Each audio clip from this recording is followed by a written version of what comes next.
All right, ladies and gentlemen, back on the true bench again, and we're reviewing match week 6.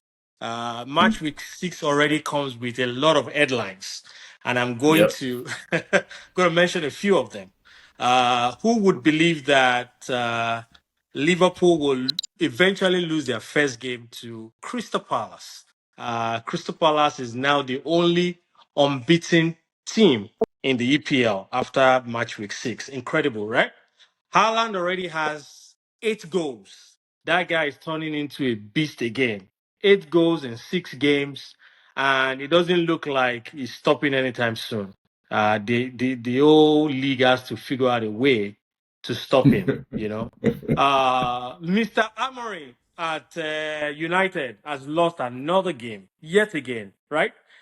When they defeated Chelsea last weekend, it was like, okay, maybe they're coming back, but no, no without performance over the weekend, right?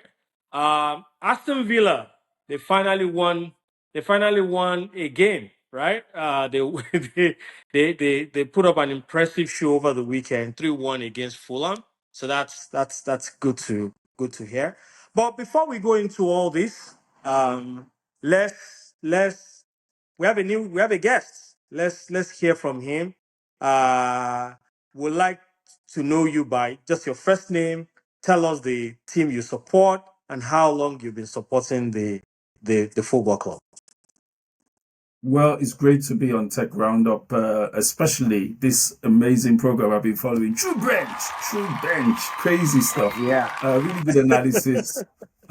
Yeah. I've really been enjoying it. My name is Segun. I've been a Liverpool fan now for about 46 years or thereabout. Been Wow. there, done that, seen the team grow. Grew up here in the UK, so I'm a passionate, really true diehard fan. Not to the eccentric level, but yeah, I mean, let's just say I don't eat well when we lose over over a match day. Yeah. Good Uh, enough. I think that's good enough. So I'd like you to react to some of those headlines, right? Coming out of match week yeah, 6. I would imagine that you would yeah, like to comment very briefly on that Liverpool's loss to Crystal Palace. And we're still going to go deep into the analysis of that game, but yeah, just to your headline, what caught your attention from that game, and anything else around the yeah, field for those 10 games over the weekend. yeah. Just briefly, I saw it coming. I did. Mm. I've been concerned about the back line. And that happens. It happens when you've got so many new players in a team. You're trying to determine the best way to work with them. I mean, a lot of people see players in the teams they were in before and think it's just a matter of copy and paste. Yeah. It's not. You're dealing with a different system. You're dealing with a different coach. You have different players. So I noticed in the past couple of games that our backline was a bit, faulty. And I was expecting it. Crystal Palace is on the up. It's a decent team. It's a very strong team. We've played them a couple of times now, and they've slowly become a bogey team, if you like. Mm. And so Yeah. I was expecting a really, really tough match. You could see that Allison had his work cut out for him, put in quite a few saves. We will get into the analysis deeper, I suppose, but I wasn't completely Yeah. surprised. Yeah. And you can Yeah. hear people talking about, all the issues, it's this, it's that. And I'm thinking, look, it's only match day 6. Okay. It's a Mm. team that is Yeah. still getting to know one another. We've done well up to now. I think it's a blip, but I think that's all it is. And I think we needed it. After Nottingham Forest beat us last season, you saw what happened after that. Sometimes we Yeah. need that kick in the backside. And I think Mm. this will be that. Yeah. So I mean, again, like you said, we'll come back to deeper conversation about 3 games. But still staying with the headline. Another Yeah. headline that caught my attention this weekend is the struggle that Ange Postecoglou is already facing at Nottingham Yeah. Forest. When I look at that Forest team Yeah. last year under Espirito Santos, I felt that was a Yeah. team that was together. That was a team that was really playing like a team. I mean, no serious Yeah, superstar, but they had 11 players that played like a team, and they could disturb and give any Premier League team a run for their money on any single day. Now, Nottingham Forest looks like a shadow of themselves under the new coach. It's easy to play against them. They go into yeah, games like they are going to lose it. What do you think? Is this yeah. an Ange effect, or there's something fundamentally wrong with that football club at this point? Well, Wale, you probably remember that I think a couple of seasons ago, Nottingham Forest recruited heavily. I think they brought in about 14 players through the door. Do you remember? And we're all wondering how are they going to manage that? How are they going to deal with that? So they recruited heavily, brought in a lot of players, and you've got to give credit to Nuno. I think he really selected his players well, knew who he wanted to work with, created a team from that bunch of players. And I think he's a really, really decent coach. And like you said, they were units last season. A couple of, if maybe if they were a bit more experienced as a unit, we would have seen something better from Nottingham Forest last season. But what you're experiencing now is what you would typically experience when a team is not proven, if you like, in the league. When they've got a lot of individual players that they brought in just a couple of seasons ago. So we're beginning to see that. And it's Ange's fault, isn't it? He says he typically wins in the second season. Yeah, he did. So so with Ange, you typically get this first season thing where he's just being very experimental. Yeah, yeah. All right. So yeah, and the last headline, just quick comment on that is the form of Haaland and this, who's a scoring machine. That Towards the end guy's of a last problem. season, yeah, towards the end of last season, he lost some form. We're like, oh, they figured him out. He's not going to He's a score as many problem. goals as possible. He looks like an animal right now. What do you guys He's a think about problem. Wally, Haaland? he's a Yeah, Can problem. you guys He's hear a me? bona fide problem. And anybody who thinks, yes, Suka, we can hear you, man. yeah, Anyone who thinks Haaland and City should be written off has no idea what they're talking about. I can tell you right yeah, now. They weren't even yeah, in the bookies, top two or top three. But just look at Haaland. He's found his goal scoring form again. He was very heavily reliant on Kevin when he was around. But it seems as yeah, if the team is once again playing around him, which is what Haaland yeah, loves. You yeah, know, yeah, just yeah. find him in the box. Find him. Whether it's a Mm, cross or a pass, just find him. And it seems Pep has reverted to what works. Just find Haaland in the box, he'll finish. He's a finisher. yeah, yeah, I don't think he's yeah, the greatest number nine, I but think I he's a think brilliant finisher. I think what happened to Haaland the deep last season. I think at the end of the day, a little competition when they bought Mamouche in January, I think that really pissed him off. Because Mamouche was benching him a lot at the time, and so I like that kind of healthy competition where Haaland decided, I'm sure he told himself, you know what, nobody's going to bench me, and all of a sudden he's back on terrific form. I mean, before it was just find him in the box, but now he seems to actually be creating a little bit more than he used to, which was the weakness in his game before, and he's now strengthening that side of his game. So we are seeing a more little Haaland now. So I mean, it's annoying, but what can I say?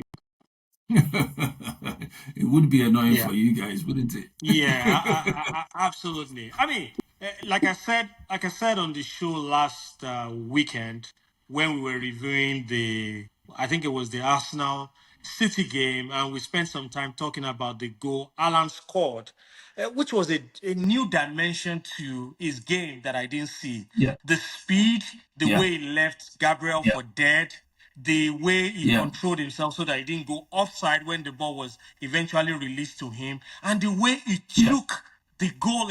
I mean, there's so many things in that play that made me admire him so much. I'm one guy that, just like Segun said, he might not be the most complete striker, but that guy, you give him the ball, he knows where the net is and he knows where to put it, and it's so deadly. What do He Anyway, you? actually let's shift started gears that a little attack bit. against Arsenal. Let's shift gears a little Yeah. Yeah, bit. We have three yeah, matches that we said we're going to review this weekend. yeah, We started with Liverpool Crystal Palace, which Segun was already talking about, and I want to go more in depth in that game. There's Chelsea Brighton, and then we wrap it up with Newcastle Arsenal. But for the Liverpool Crystal Palace game, I thought that if not for Alisson, the headline from that game could have been Crystal Palace 4, Liverpool 2. Something like that. Something more embarrassing. So because they opened up Liverpool, they opened that defense in ways that I had not seen in a while. They were creating chances for fun, right? Allison earned his salary that weekend. It was ridiculous. So what do you think happened? And lastly, the comment by Arne Slot, where he was throwing his player under the bus for that second goal. I didn't expect that from him. I thought this guy is a complete manager of the players. He knows how to keep the dressing room together. But that statement about his right back and the way he said he was moving back when he was supposed to be defending, the last minute when it wasn't. I mean, there were a number of things that went wrong in that play for Liverpool. So singling out one player, I thought was a little bit interesting. Segun, I mean, this is your football club. I like to know what you think about all yeah. this. Well, you know what? First of all, Arne is Dutch. If you know the Dutch, they are straight arrows. They say it as it is, maybe to a fault. And it Yeah. wasn't as if he was wrong. Two of our goals were defensive errors. In fact, our goal in the previous match was also a defensive error. You find Gravenberg heading the ball into a dangerous area in one of the Crystal Palace goals. You find Endo doing something similar, trying to clear the ball in the previous match, and it comes off his back into the danger area. So you see, Arnie is getting a bit frustrated with the way we are handling, set plays, crosses into the box.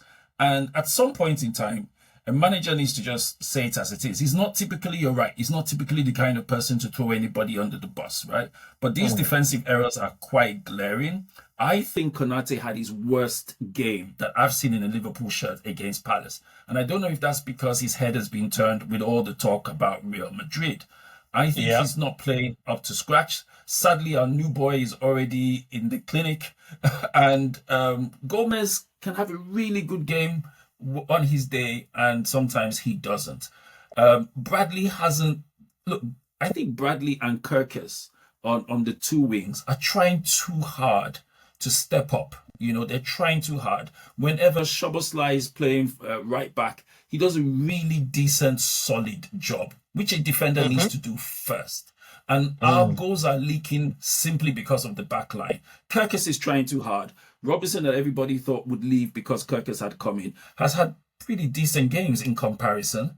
And you find that Van Dijk is not being supported in that centre back position. And it's clear that Gehi would have added some solidity if he came in. To win this league, you need great attack and you need great defense. And I know you need a great team, including midfielders. But everybody's attacking. We get into the Brighton game, it was high presses that got their goals. And once a team gets at you and they know that you can be breached, they're going to hit you hard.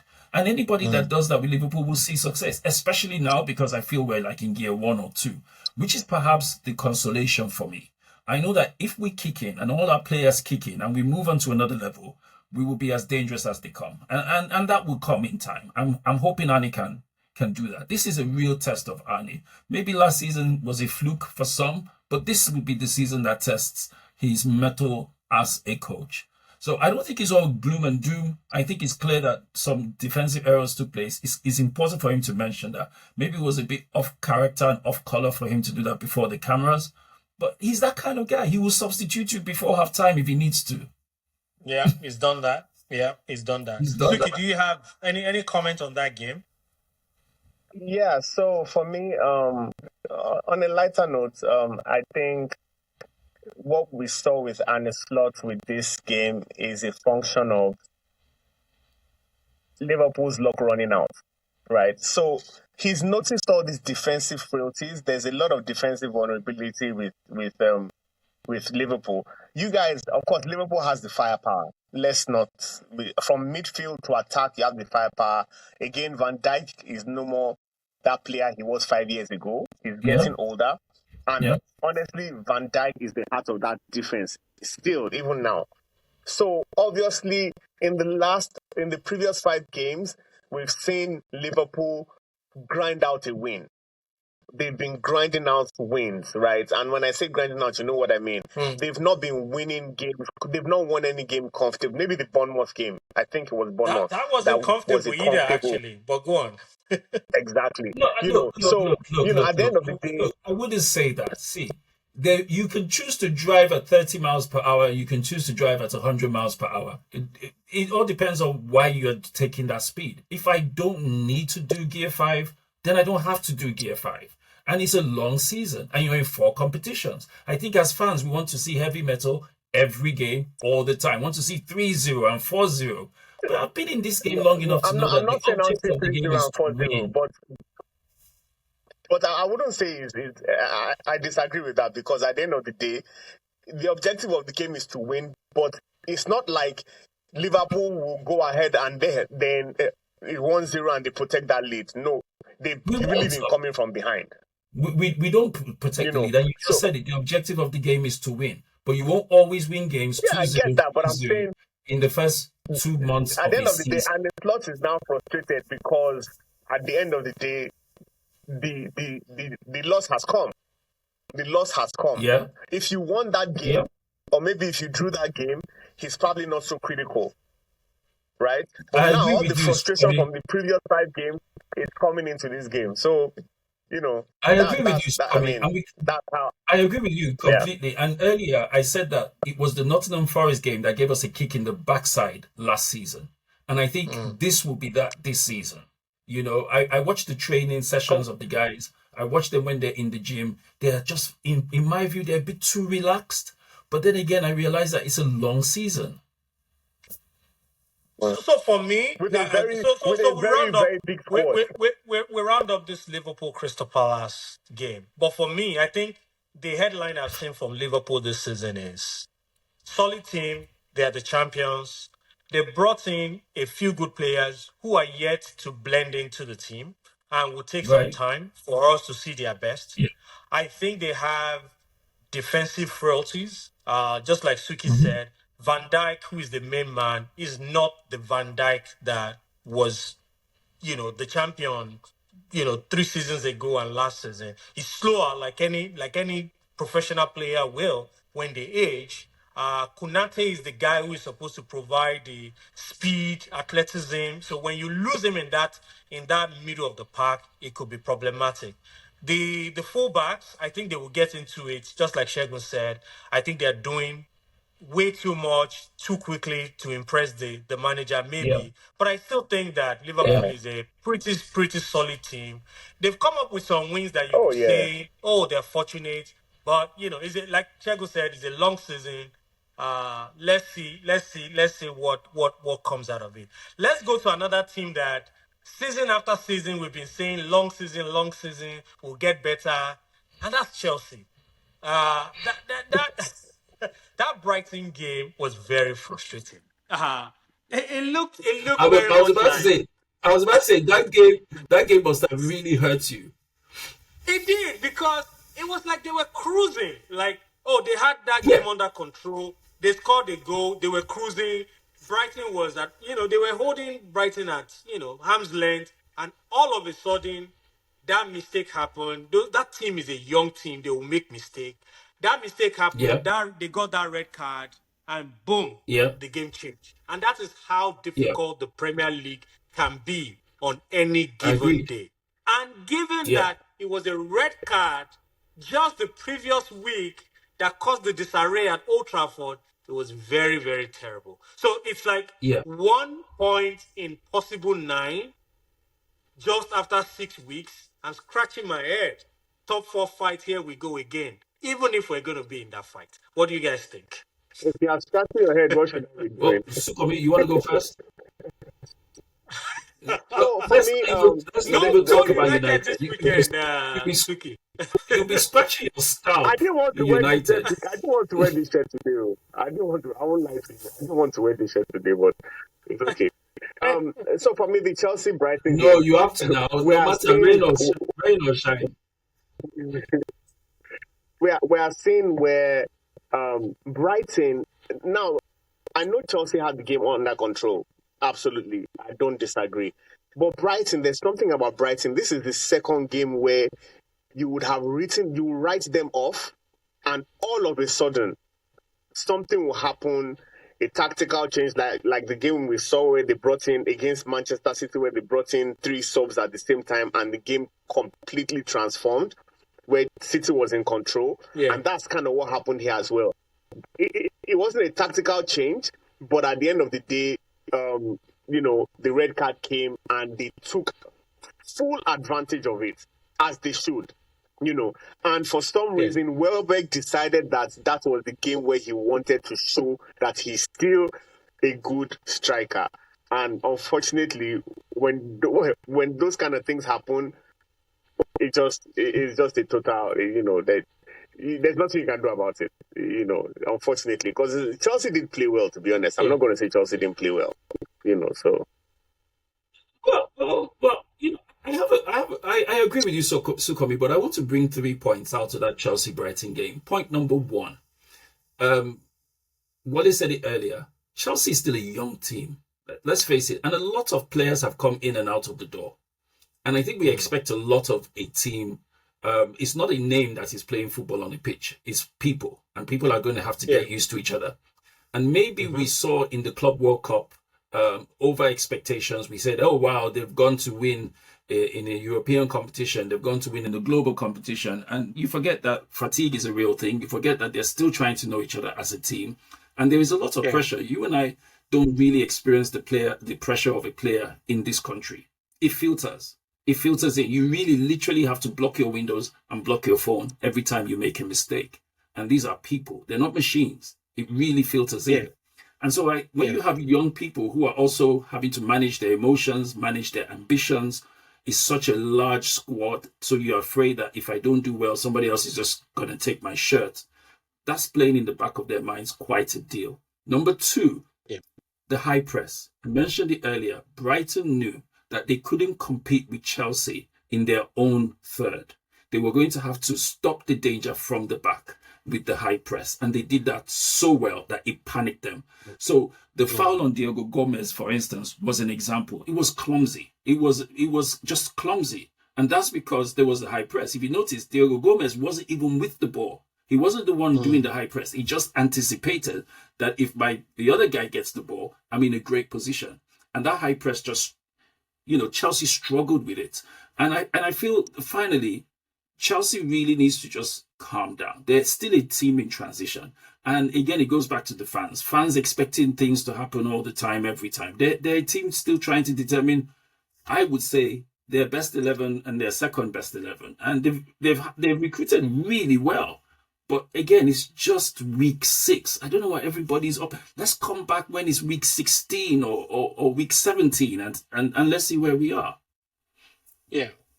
So I totally agree, Segun. The only and I'm speaking as a fan and as a passionate fan, the only issue that I really have with Chelsea, which I think is going to really show, is that you spend a lot of money to bring in players, especially this summer, and you didn't think of bringing a centre back into the club. You have very young players. I think the most experienced centre back at Chelsea is Trevor Chalobah and maybe Wesley Fofana. Wesley Fofana is out 80% of the time. Trevor Chalobah, is a good player, but that's as good as it gets. And if you're going to compete at that level, I think you need more experience than that. It's and not that good is enough. where You're right. Chelsea's you're right. to struggle. Yeah.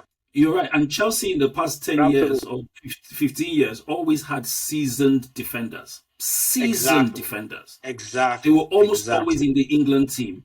Almost always in their national teams. None of these guys, for me, can play in their national teams. Absolutely. I mean, Chalobah was called off the last time. I did two windows ago. This last one, it wasn't even It called up. wasn't So called up, yeah. that tells you all you need to know. The last game, which I thought was the game of the weekend, and it lived up to the hype. Newcastle versus Arsenal. When I looked at that game, I was just like, when will these teams learn how to hold themselves, because I thought Newcastle could have grinded out at least a draw and get a point from A that draw. game. Yeah, but Arsenal kind of bullied them.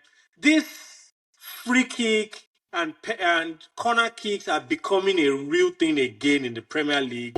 Every team is either playing corner and they're dangerous, or throwing and they're dangerous. Teams don't know how to defend against it. It's interesting. From a Newcastle perspective, I saw some really encouraging. I saw some signs of encouragement in that team. I think Newcastle has one of the most underrated midfields in the Premier League. That trio of Tonali, Joe Linton, and the captain, they put in a real Yeah. shift. Those guys interchange play all the time. They sit Yeah. deep when they need to sit deep. They help in the attack. It's They a are very tactically dynamic sound. trio. Tactically sound guys. Yeah, there's a very attacking duo. And then they've gone to get a giant of a striker that I think can be a menace, when he settles down and really gets a hang of this league. So from that perspective, very positive. The negative thing is that they worked so hard in that game and they still allowed Arsenal to come back and claim the 3 points. Well, I we mean, are going Arsenal to put get a into whole some lot of of the. pressure on them in the first half. Yeah, Arsenal put a whole lot of pressure on them in the first half. A whole lot of pressure. Yeah. The game could have really gotten away from Newcastle in that first half. Similar to the Crystal Palace Liverpool game. It could have gotten away from them in the first half. They were lucky to score. I mean, when I say lucky, they got their goal. But obviously, Arsenal is going to keep coming at you because Arsenal is a very attacking team and they hold the ball well. So, I mean, I didn't see 2 goals. I honestly didn't see 2 goals in the 80. I think it was the 84th minute and then the 96th minute. But that's Arsenal for you. Honestly, they will keep coming at you. Arsenal is one team that very often they don't give up. They don't. They just keep coming at you. They will just keep coming.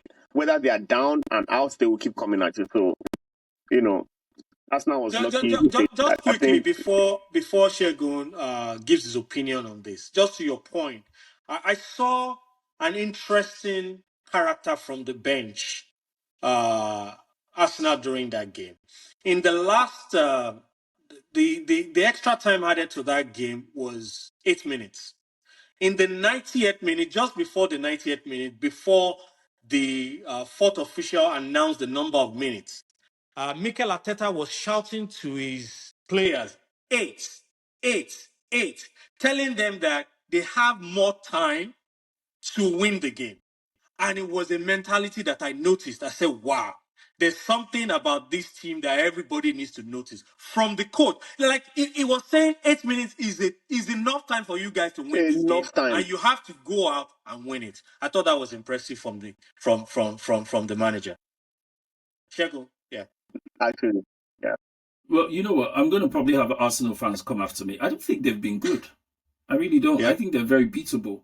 I think they're very lucky. Gabriel shouldn't have been on that pitch, and that's not the first time you will hear me say that this season, or it won't be the last time you hear me say it this season.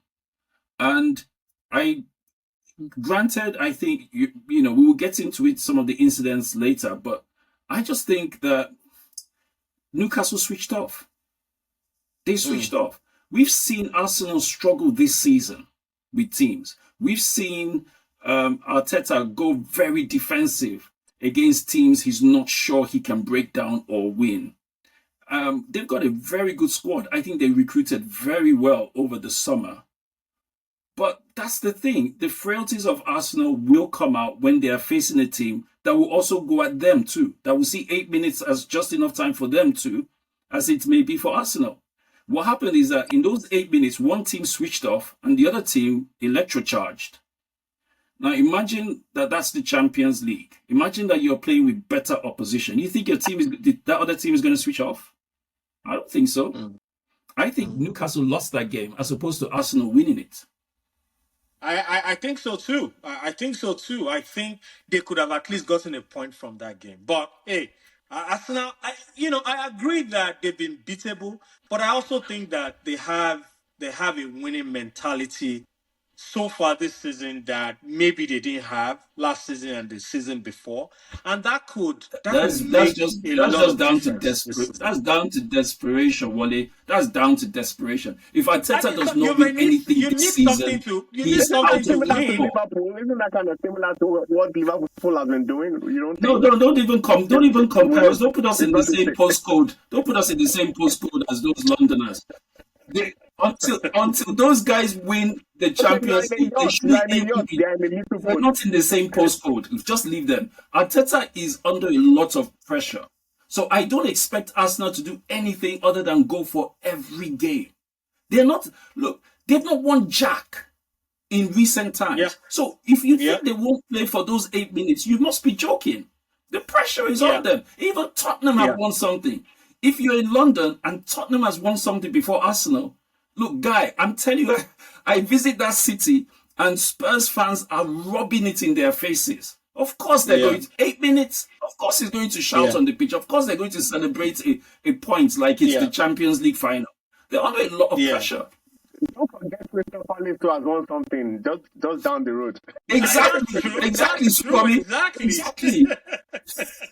Chelsea just won a European competition. Also in London. I mean, Chelsea is their senior brother now. We know that now. All right. I mean, in the spirit of not agreeing with each other on decisions on the way we saw the game, there were some controversial decisions, as always, in the Premier League this weekend, and I just want us to go through a few of them very, very quickly, and I'd like to hear your opinion. There was a disallowed penalty after it was awarded against Newcastle, right? So the keeper came out to defend the ball. I think he got the ball because you could see the direction of the ball changed a little bit, but I also thought he got the man. Yeah. So on field decision was a penalty. VAR asked the referee to go look at the incident on the monitor, reviewed it, and came back to say not a penalty. Do you guys agree?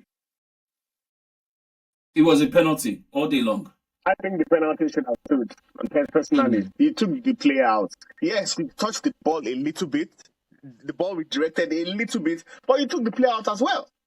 We've seen a lot of. If you touch the ball before the man, how can that be a foul?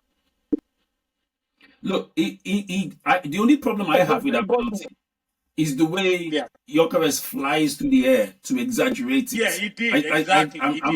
He did. I think I said, guy, you don't have to do that. Anybody will see that, even though the keeper's leg remained standing, he stood firm, he still could not avoid his leg, and he hit it and he went over. So I think it was a pen, and I wasn't keen on Arsenal getting any points, but you got to call a spade a spade. For me, that was a pen all day long. Same I guess maybe the reason we're not hearing too much on that incident from Arsenal fans is because they eventually won the game. So maybe it was of no serious consequence. Of course. The second one is the Chalobah red card against Brighton. I looked at that incident again, and just like the one we discussed just now, Chalobah got the ball and he hardly held the guy. And the argument was it was the last man, it was the last line of defense. I didn't even think it was a foul, except you guys disagreed. Well, Sukkie, if I may, I've not forensically looked at it, but I've looked at it a couple of times, and it didn't seem like he got the ball to me. He definitely made contact with the player. The player was advancing to attack the ball and therefore the goal, and he wouldn't have gone down if it wasn't for Chaloba's intervention. So I think by the Absolutely. letter of the law, yes, red card. Okay. Same for And me, then the red card. last, I didn't dissect it, but what I saw a couple of times, reviewing it a couple of times, I mean, I would go with the red card as well. all right. And then the I would last go with the one, red card as well. that handball by Gabriel against Newcastle. Handball all the Penalty. way. Was that not Handball a for me all penalty, the way. guys? Penalty Handball all plus the way. red card. Red card. Gabriel should not play for the Everything, next handball 3 all the games. way, all the way. I He mean, should how be you agree somebody's suspended. hand is flying in the sky? I mean, what the Another He should be another hand of suspended. no God, red card. maybe. That I one mean, is come not the on, hand that of was God. just. I mean, come on. And it changed the direction of the ball. That's what I'm wondering why VR is saying that wasn't a handball. The thing actually changed the direction They of the were ball. saying I that wish it was just the direction of the ball. It they changed the were direction saying of that the match. he hit his The way he shin was falling. before his hand, and that's why they were not awarding it. It didn't make sense to me, but that was the comment from the officials. Let's move Well, very see, quickly you see, to Wally, that's the problem. We've yeah seen pens given for less, haven't we? yeah absolutely. If it was such a mighty deflection from the Way shin, less. I would say Way less. agree. But look, it was so slight, and that the hand is so way up there. It was way up. If an Arsenal fan, way up. Well, if an Arsenal fan says that is not a penalty, I know they don't love football. That's a strong statement. We'll leave it there. They should come for me. I know they don't love football because that was we'll leave it there. that was a penalty all day long. Now, to the discussion about managers. On our last show, we were asking ourselves who goes first, Victor Pereira at Wolves or Graham Potter at West Ham. Of course, West Ham is gone. He was sacked over the weekend. Potter is gone. He was sacked over the weekend. But they've appointed a new coach, Nuno, who this evening got a draw at Everton, and I thought they played decent. Actually, it was good to see them play in a different way. Who do you think is next? We talked at the very beginning about Ange, but who is looking like the club, the fans are shaking their heads and saying we are not satisfied with what is going on right now. Sukomi, you're not going to like my answer. I think it's Amorim. Pointed myself. I already pointed by myself. Don't worry. I think it's Amorim. I think the club is just not willing to do it yet because there's just not a really good replacement. But I think it's got to a stage where the data is just pointing at him, isn't it? It's really bad. It's really, really, really bad. And for a club like Man United, the fans must be really frustrated. Yeah. I mean, the way and manner in which they lost to Brentford over the weekend was the man has won only 9 Premier League games since he started at Manchester United. Only 9. You see, I saw a stat that was really interesting. I saw a stat that was interesting that Sunderland has won more games since they joined the EPL in August than he has won since April. I thought that's just unfair. I don't know if you've been following. I don't know if you've been following the True Bench. Yeah. I don't know if you've been following the True Bench, but I'll tell you one thing for sure. I've been saying Sunderland. Maybe that's my maybe next week I'll be wearing a Sunderland jersey because again. Yeah. Okay. Finally, guys, I want to reveal our team of the week, and I'd like you guys to quickly comment on whether you think it's appropriate, who we left out, who shouldn't be here. But I'll run through it. In goal, Kelleher. Segun will nod his head because that was a good goalkeeper that left. That left. For me, so let me run through it. Kelleher, he made a lot of saves for Brentford against United. Matthias Nunes, he was good. right back. He scored a goal in the City 5-1 win at Burnley, and it was solid. In the central defense, Gabriel and Maguire. Gabriel, I have a problem, especially with his antics. So, but he still put in a Yep. solid shift and he scored a goal. Maguire, I mean, I think that guy has been solid. Probably the best Class. defender That so guy is far class. this That guy is season. class. It's class. And in left back, Tyrick Michel from Crystal Palace. Although this Crystal Palace, evening, yeah. I thought Diouf at West Ham also really did well and could be It was really good. considered for It that was goal. really good. Yeah, it was really good. Yeah. It was In really the good. central midfield, the three, Yamalok, Brentford, Declan Rice. I thought it was good against Newcastle, and Adam Wharton again. Crystal Palace dominates this because they played really well. And then right side of midfield, Ismail Assar, Tottenham, especially because of his assist, and it was really dangerous throughout the game, to be honest. And then It was. It was. It was. and then the top two up front, Danny Welbeck, like Suki said, I think he came to show that I'm still here, guys. Don't forget about me. And He Igor was Thiago, brilliant. the brace He was against United. brilliant. United made Thiago prime striker. I don't know how else to describe it. Those two goals he took, they were sublime. And then the coach of the week, we went for Brilliant. Keith Andrews for at Brentford. Your thoughts on the team of the week? I think I would agree. I would put Allison in goal because without Allison, we're seeing a difference. Well, the story will be worse story we're telling.